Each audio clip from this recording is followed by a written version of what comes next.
think anyone listening to this now, if you think you're going to listen to this podcast and you're going to nail it, you definitely are naive.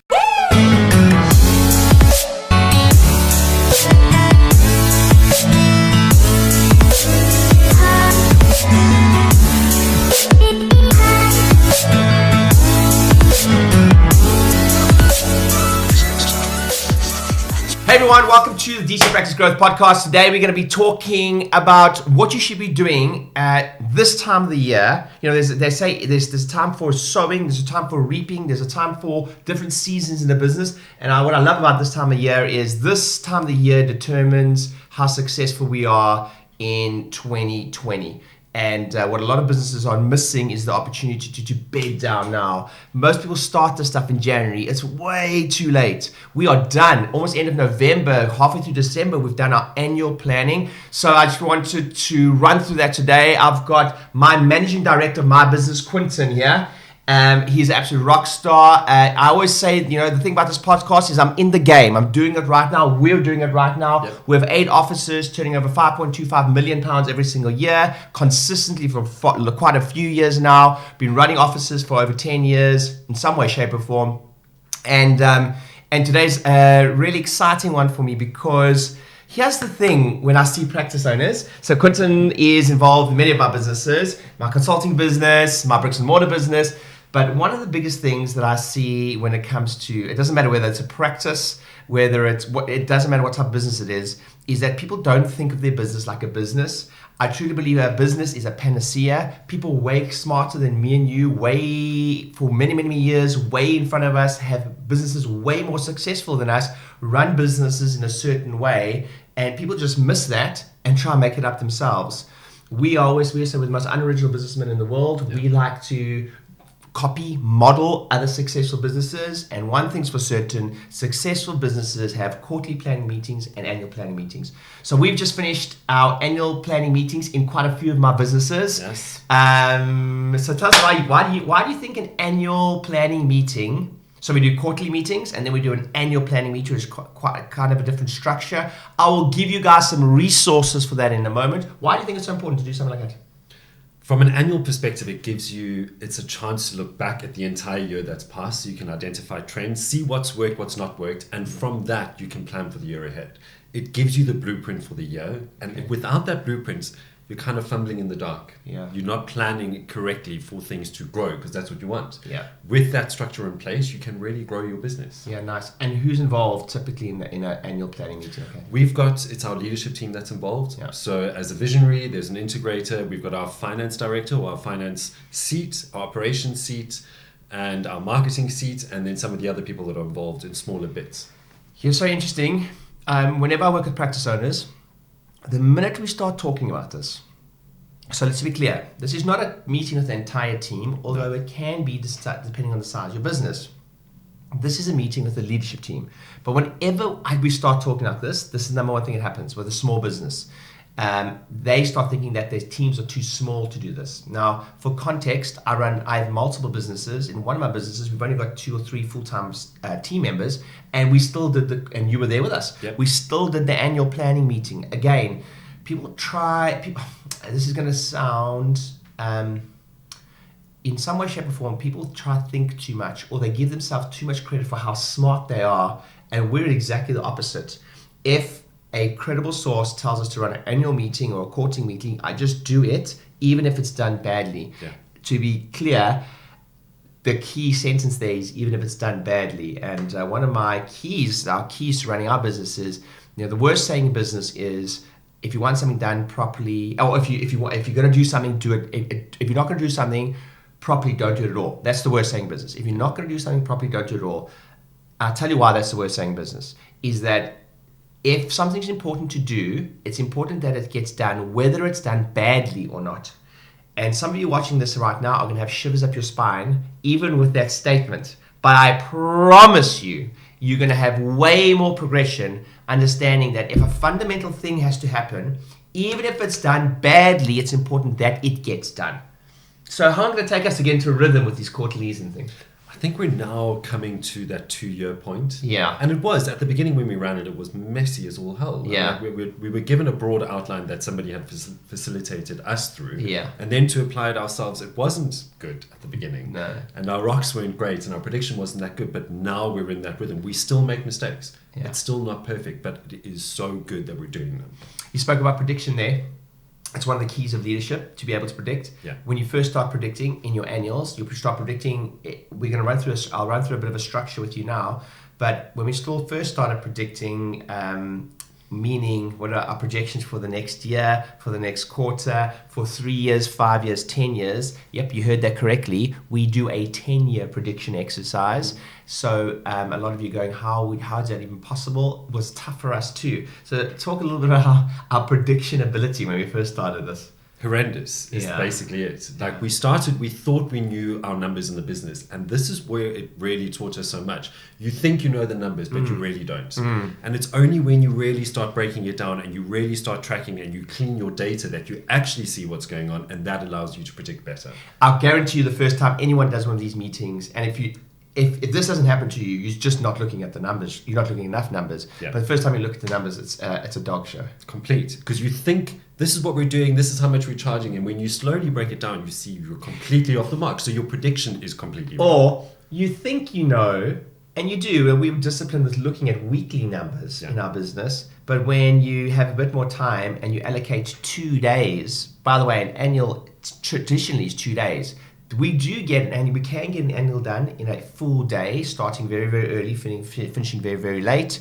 We now have a bit more experience, but an annual is a 2-day affair normally, Quarterlies are 1 full day affairs. They are big.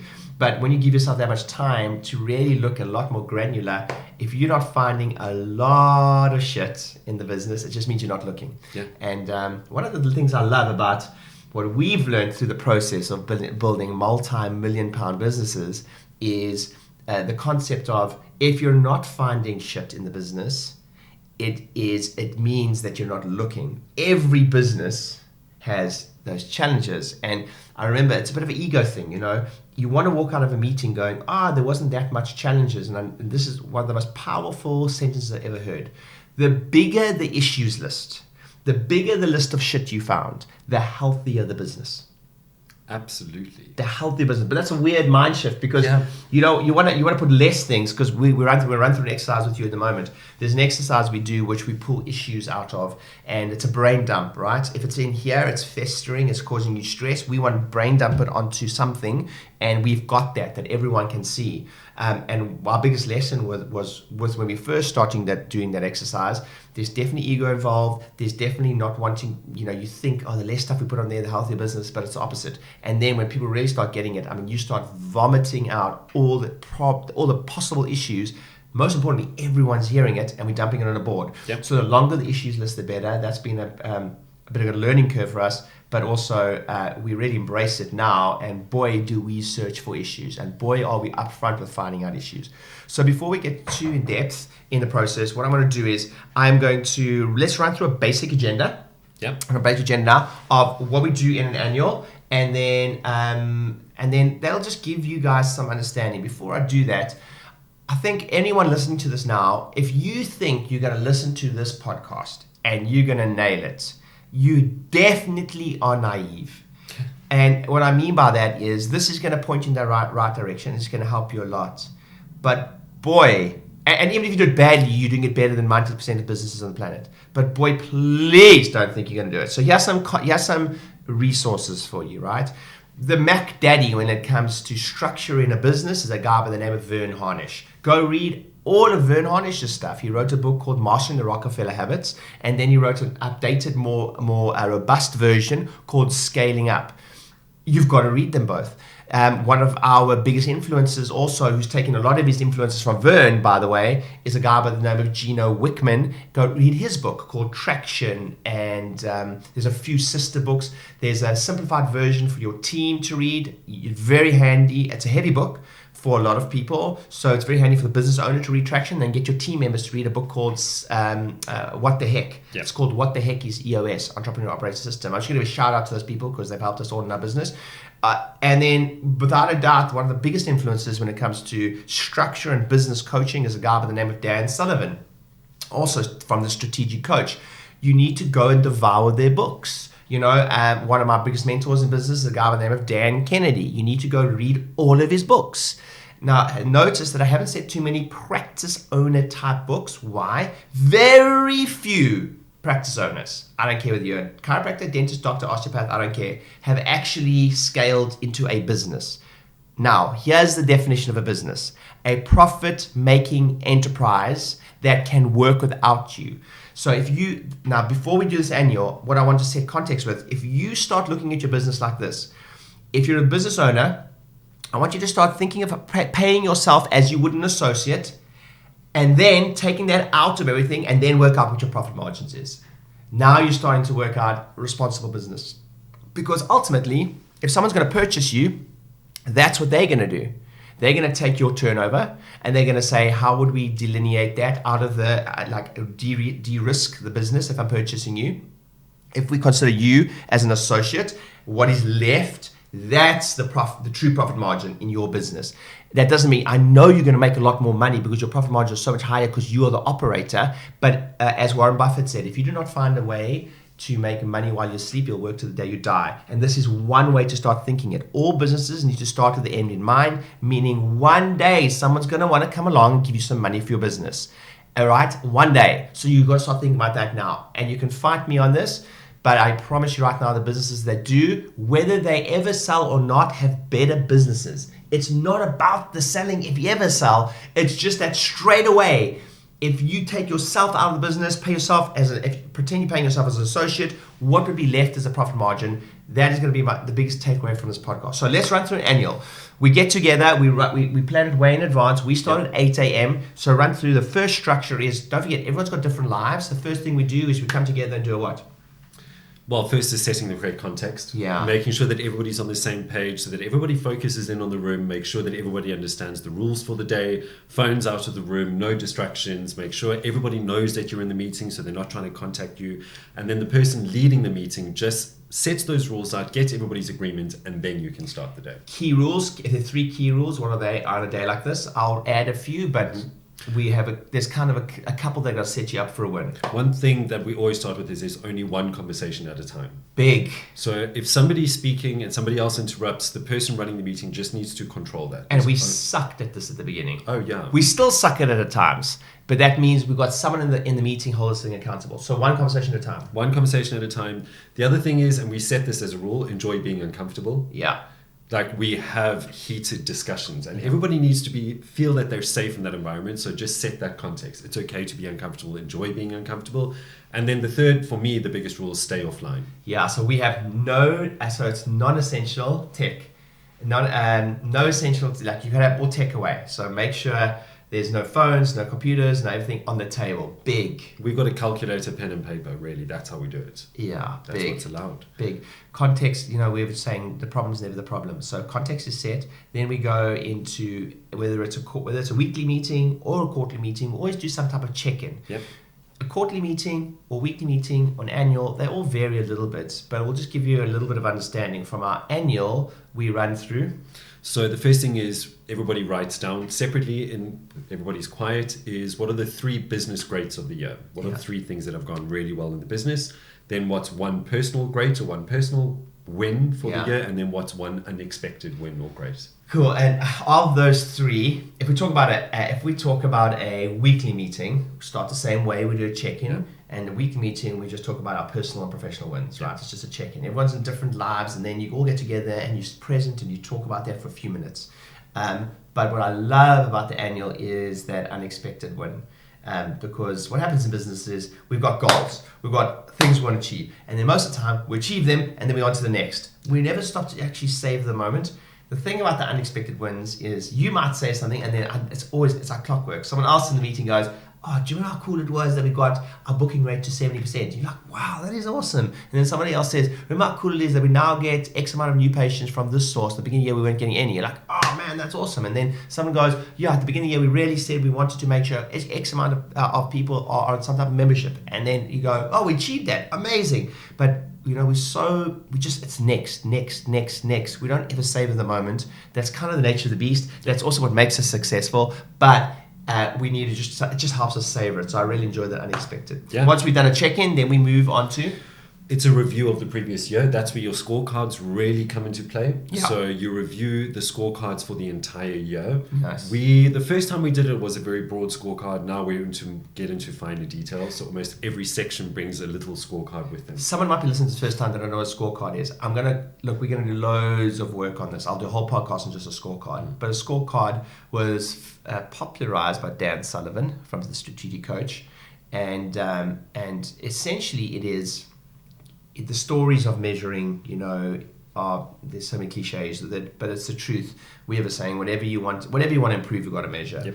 So you start measuring what you can cope with, and then as your team starts growing, you start going more granular, and then you go, how granular is granular enough? And it's never granular enough, right? It's never granular enough. So on a weekly basis, we look at kind of like 5 to 7 numbers that would give us the best indication of the health of the business. On a quarterly, it's similar type numbers. On an annual, we go a little more in depth and we break it down into departments, and we go at marketing, let's look at, they prepare their scorecard. Let's look at operations, they prepare the scorecard, and so forth and so on. Yep. So we go a bit more in depth. I'm not going to spend too much time on this. I'll do a whole podcast on what you should be measuring, why you should be measuring, and I'll actually run through our scorecard on that. So, and you can actually run that podcast with me. That'll be helpful. So, anything you want to say about that? So the power of this section is that's where you draw out issues from the year. Nice. That's where the power lies, because you're now looking at what happened over the year. You're looking at all the small numbers, working out why didn't it work, why did it work, what did we implement, and you pull out issues, but you don't discuss the issues there. You're just identifying what happened. Okay, key thing there is do not solve the problem there. Oh, this is, you listen to this right now, watching this right now, you think that's easy. That is hard. You just want to add your little 2 cents. You just want to say one thing. You just want to find out what was going on. You might find out something that you didn't realize was an issue, and you're irritated about it and you want to solve it there. Stop. That's just a brain dump. Yep. And that's also nice. Actually, we had one of my inner circle members ask me, do you ever come to an annual or quarterly with a pre-decided agenda? And honestly, you almost never have. You might have key points as a visionary you want to drive through, but those are like at the back of your mind. Because honestly, when you do this correctly, the issues come up. Yep. And the idea is you go into an annual with a cleared issues list because you're starting a new year. Yeah. You want to pull out issues that you've identified from the past year and then work on it from there. And often what you think is an issue, the biggest issue, pales into consideration when you actually look at the numbers.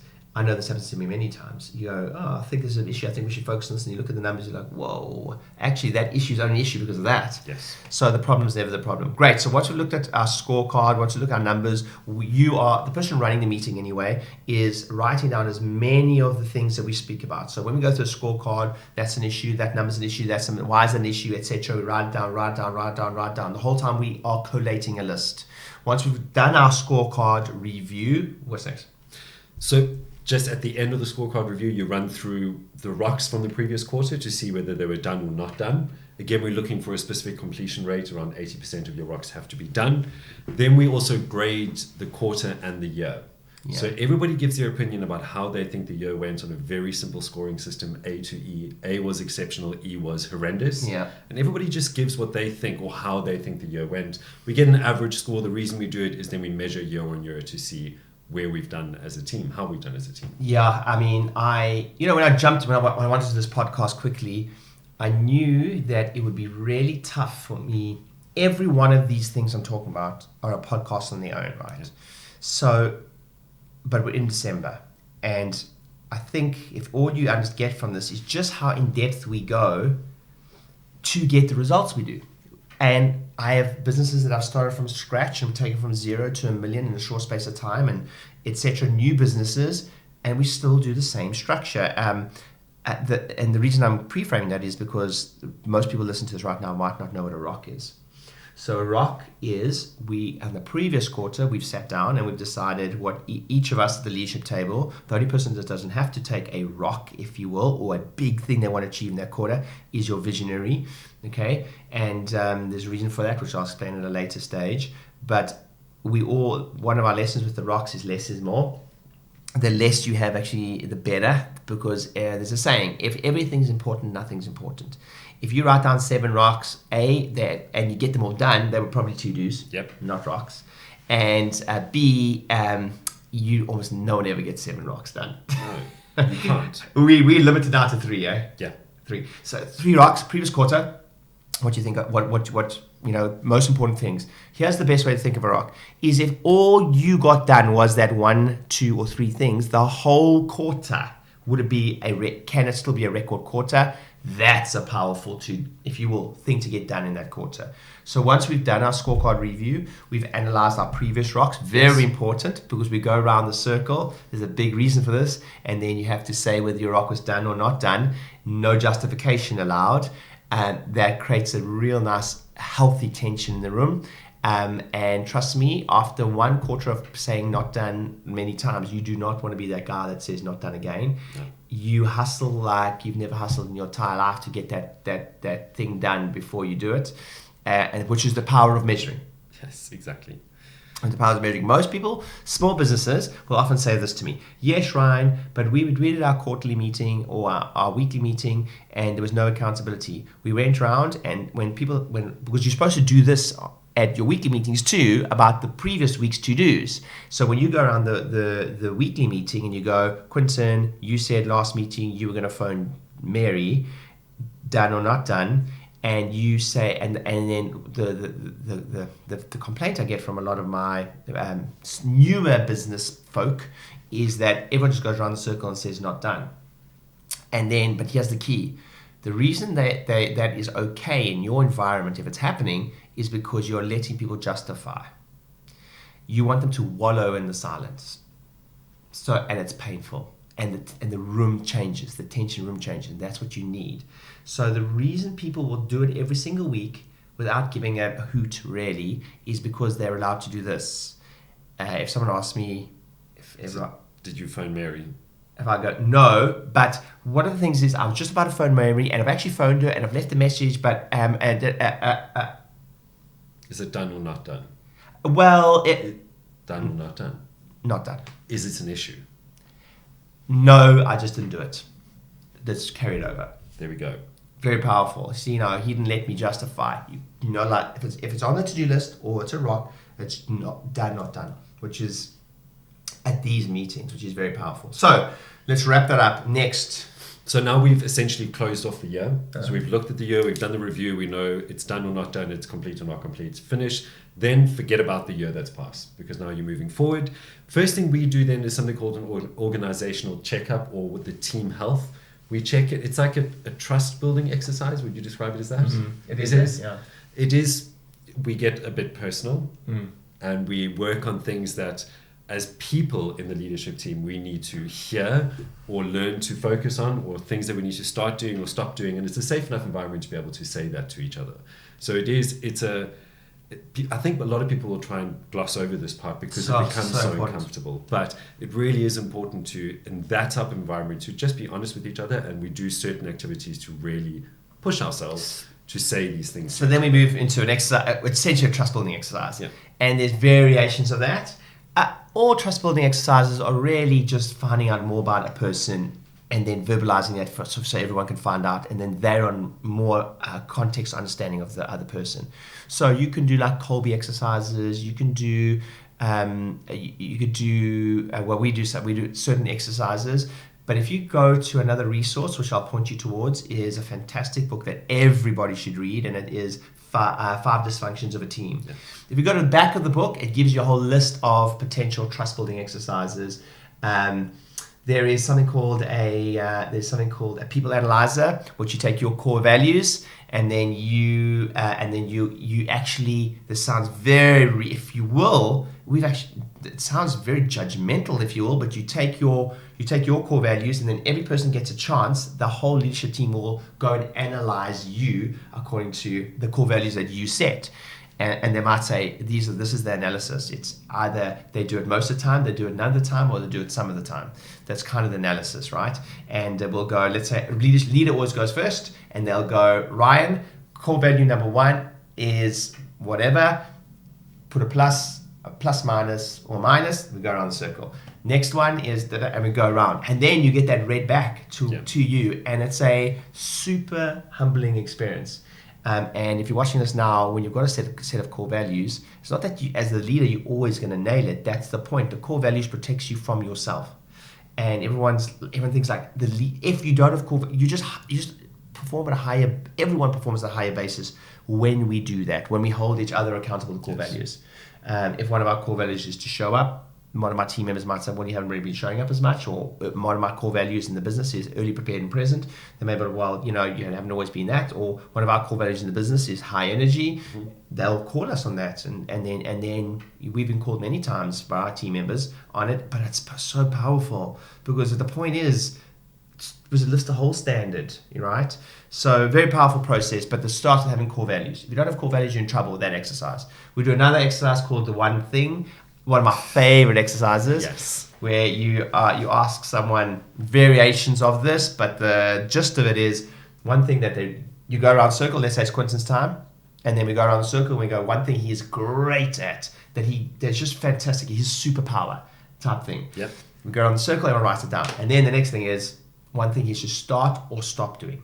So maybe look, we really think you should stop coming to that meeting, or I think you should stop responding that way, or I think you should stop.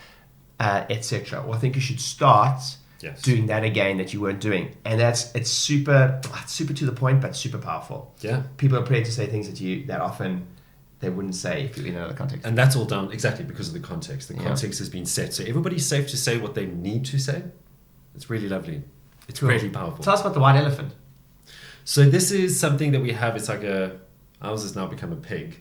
It's a little toy that we have. We have like lots of stress balls and things, but this white elephant or the pig is, if somebody's got something to say that they feel nobody else is saying, they can pick this up and say, like, there's the white elephant here. They put it on the table, the floor becomes theirs, nice. And they then can say what they really feel they need to say that people aren't addressing. So the essence of it is that you've got a prop on the table that gives you permission to say whatever you want when you grab it. Yes. And boy, it's beautiful, because sometimes it's just, everyone's skirting around an issue and something just needs to be said, and sometimes someone's like needs to just grab it and go, look, I'm just going to call it, just call the white elephant in the room, and it is actually that you are or that I am and it's just a powerful thing to be able to do. So once we've done that process, a trust building exercise, go to the back of 5 dysfunctions of a team. You'll get a lot of them. They're very, very powerful. And by the way, that whole book's very powerful. You should do a book study on that book with your team. Next one. Next thing we do is we have a document which we use to plan for our 1, 3, and 10-year goals. And it's basically a document which guides every aspect of the business. It's a blueprint for it, really. You can do 1, 3, and 5, 1, 3, and 10. Yeah. We can play around with it a little bit. But yeah, we've always got that, and we relook at that every year. Yep. So what we do is we relook at our core values, we reassess them, we reassess our purpose statement, our niche, we look at our target market, we look at our 1, 3, and 10-year plan. It's basically checking that this still applies. Have things changed? Are our core values still appropriate? Do we need to change them? Do your core values ever change? Yes. All the time. Obviously we're going quite some time now, so we've worked out a lot of things, but we still review core values every quarter. Yeah, we have to. It was like, oh, freaking out about your core values and they're set in stone. No, they're not set in stone. They change. They get reviewed every quarter. Because what if you had a shit core value that actually didn't drive the business forward? It's important to review that. Great. What else do you look at that? So core values are reviewed. Then we look at our purpose statement. Yep. So are we still following what we say, why we exist? Are we still following that? Are we still... have we identified our niche? Has our niche changed? Then we look at that 10-year target and we look at it. Are our measurables correct? We do the same with the 3-year and the 1 year. Hard. 10 years hard, eh? Very, very difficult. Hard. What has helped us a little bit is imagine the business if you're not there. So if the business continues to grow, because like often what happens, I know that I did this. I would filter it through my personal position of where I want to be. But remember this, we were looking at the business comes first. So then you've got to almost go, okay, well, if the business is still growing at the rate that any investor would want it to grow, what would it look like? And then you always got to take yourself out of it. But yeah, it's challenging, and that's changed dramatically for us. Completely. Yeah. It changes every year. And I think that's the point, is that you are reviewing it and you're learning. So you're learning more about your ability to predict. And then 3 year? 3 years, so we run through 3 year. We then actually, for the 3 year thing, we look at revenue and we look at profit margins and we look at what we think it will look like. So talk about that. So just quickly, the 1 year and 3 year plans specifically are tiny little boxes, right? So these are the things you're going to look at. All you want to look at, you want to put a date down. Yeah. You also want to put down a few measurables. Yes. Okay. The key ones we look at is revenue and then profit margin. Yes. So we want to just basic percentage profit margin, revenue, and we write those down. Then underneath that, we have something called measurables. In the measurables, we write down what the key indicators to make those revenues happening, like what's our average, in our case, what's our average visit fee, Yes. what is our PVA, or our average customer lifetime value at that stage to get to that. There could be many things, but you're trying to just a few key measurables, key measurables to make sure that happens, and then you have a little bit of a picture of what it looks like. Yes. And then what it looks like might be you try to find the team a little bit. Do we have X amount of people? Do we have X amount of sites? What do you think the business might have to look like for us to achieve that? Well, we may need an extra operations, we may need an extra IT, we may need an extra marketing. Then you start talking about that now. Yeah. And it gets pretty heated. It's powerful. Do you know how I know that our team, we had the best annual we've ever had? And I walked out of the meeting with you and I said to you, best meeting we've ever had, because we got super heated. And it was so cool. Everyone was just so cool with it. And here's what you have to understand. Man, when you start getting to rhythm with this, healthy teams argue. Why? Because they feel comfortable enough to. I mean, Kay and Danny, our regional managers, etc., like they are kind of way more in the heat, if you will, than me. I'm a visionary in the business, so floating in the clouds. And sometimes that tension is good, because what will happen is they will feedback stuff to me that I'm unaware of, but it's my value to the business to be floating in the clouds. But then it's just that meeting of that at times that is so powerful, but it does get super heated, but in a fun, cool way. Like, that's just really, really cool. Cool, what's after that? So once we've reviewed the document, so we've done 3 year, then we look at 1 year. And again, we break it down into the measurables of what we need to measure and then what it'll look like at the end of the year. And then we move on to the normal rock setting procedure, because then we have to look at the next 90 days. Nice. So we've gone from 10 to 3 to 1 year to 90 days. And we plan then, follow the normal rock setting procedure that we have. I'll do a podcast on that specifically. Again, the keys for you guys just to understand is that all we're trying to identify is the 3 to 7 most important things for the business to achieve first. Then we allocate those to people. Yep. Once that's done, because that's a discussion point, and then each person has a chance to choose extra ones that they may have only taken one of the business rocks, and then they may have more capacity for 1 or 2 more rocks, and then they will choose that themselves. And we go around the circle. Everyone has to read out their things, and then as a team we'll decide whether those are good rocks or bad rocks, and we'll guide them a little bit. But it's a very powerful process. Once rocks are set, then we move into the issues list from the day. So throughout the day, you've been writing down issues that have come up. You keep writing them down. And that's at the end of the day, you get this list up in front of everybody. And you have to go through a process of working out where the issue goes. Yeah. Is it an issue that needs to be discussed today? Yeah. Like, is it a big issue that you need everybody around the table? For context, there could be 150 things written on the board right now. There could be 50 things written on the board right now. So first thing we decide is what do we think? What issues do we need to discuss today? And it's a first come, first serve.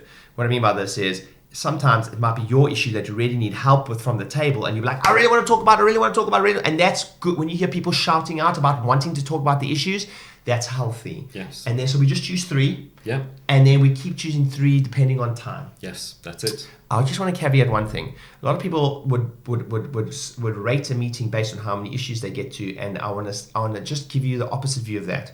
We can have an amazing meeting and we only solve one issue. That is, the point is to stick with the issue until it's solved in that environment. It's not about how many issues you solve. As Brian Tracy says, eat the frog, right? So you want to like that one that no one wants to kind of solve, and you want to always push it to the bottom of the list because you know it's freaking hard.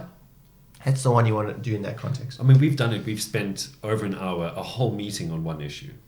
And that's what you have to do. And that's a weekly meeting, eh? Yeah. So we spend 90 minutes, and sometimes we spend a whole hour. But how many people even dedicate that in their business? It's crazy. After we've done that, we finish up. Yeah, so we conclude the day. It's like a wrap up, a conclusion. Everybody just writes down how they feel or where their head is at. You ask the question, were your expectations met, yes or no? And then we grade ourselves on the meeting. How did we do as a team from a scale of 1 to 10, 10 being amazing, outstanding, 1 being horrendous? We have to rate ourselves. And we do that every single week, by the way. Every single week we grade our meetings, and then the annual you grade as well to have that point of comparison. Yeah, cool. Someone's watching this right now and going, wow, I can't believe it. It sounds like a lot of work. Yep, it's a lot of work. Yes, Yep, it's a lot of structure. Start thinking of your business like a business, you know. I don't care what you do. If you're a hairdresser, a cleaner, a chiropractor, I don't care. Think this is what it needs to run a business.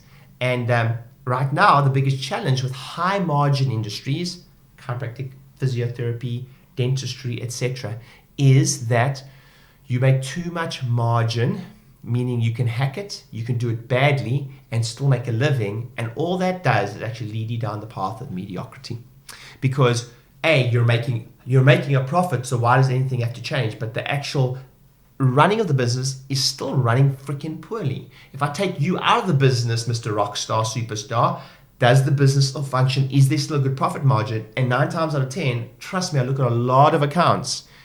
You know, the truth of the matter is that most chiropractors, most physios, most dentists even, less so dentists, but most chiropractors are certainly broke. And someone watching it right now is like, I can't believe you just said that. Yep, I said it. They're broke. They might be doing pretty well for where they thought they might be one day, but if you ask them to look at their bank accounts, one, we get taxed the most. So what you're earning, please don't tell me what you're earning. I want to know what you keep. And it's a really thing to consider. And this is one of the biggest fundamentals with it. So listen, I hope that today was helpful. Quinton and I have had the privilege of growing these businesses together and learning along the way, and we're still learning all the time. But listen, get on it. Plan now for 2020. This should be done. Should be done already. And don't go into 2020 without this done. At the very least, get your team together and start talking about it, even if it's done badly. I've given you some resources. I love and appreciate you guys. Quinton, thanks for all the help, dude. Thank you very much for having me. See you soon.